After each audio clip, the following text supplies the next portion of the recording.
c'est important de rencontrer les chefs d'entreprise. D'abord parce que si on est là, c'est un peu grâce à eux. Si on est là, c'est parce qu'il y a des chefs d'entreprise qui décident d'investir sur des territoires, qui décident d'y créer des emplois, d'y créer de la valeur ajoutée. Et à partir du moment où il y a de la valeur ajoutée, eh bien, on peut ensuite faire ce qu'on appelle la redistribution et donc réinvestir sur le territoire. Et puis sur des bassins économiques comme les nôtres, David Marty parlait tout à l'heure de l'histoire industrielle du Creusot-Monceau qui est étroitement liée à celle de Châlons. Je ne vais pas vous refaire toute l'histoire depuis les frères Schneider en 1836 jusqu'à ce qui s'est passé dans notre bassin chalonnais. Mais les deux bassins industriels de Châlons et du Creusot sont très liés. Et donc être aux côtés des entrepreneurs et leur faire comprendre que ici l'esprit d'entreprise est encouragé et soutenu, ben ça passe aussi parfois par des gestes comme ce soir, ou bien par des visites d'entreprise, ou bien par des contacts réguliers avec toutes celles et tous ceux qui créent de l'emploi et qui investissent sur nos territoires. Un chef d'entreprise en général, d'abord, c'est quelqu'un, j'ai envie de dire, qui ose contre tout le monde, qui est capable de prendre le taureau par les cornes et de dire à tout le monde, vous allez voir, je vais réussir. Et peut-être que vous n'y croyez pas, mais vous allez voir, je vais réussir.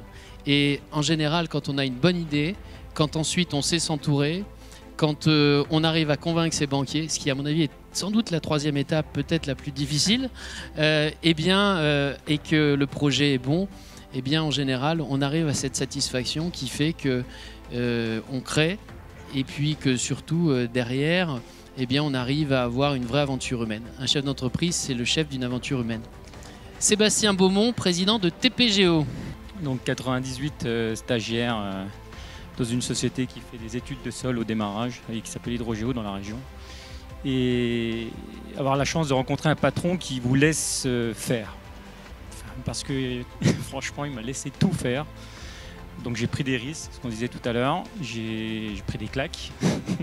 J'ai recruté des gens de qualité dans le bassin chalonnais, Monceau, du Jura, il n'y en a qu'un, mais il y en a un. Et puis d'un peu plus loin aujourd'hui, on a un jeune Marocain qui est aux études de prix chez nous et voilà, il s'investit à fond.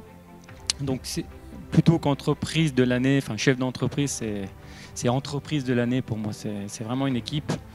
On travaille les premiers sur les chantiers, il y a le terrassier qui passe, ensuite on amène nos machines, on fait des choses qui ne se voient pas, donc les gens veulent que ça soit fini avant de démarrer, parce qu'ils veulent voir du béton.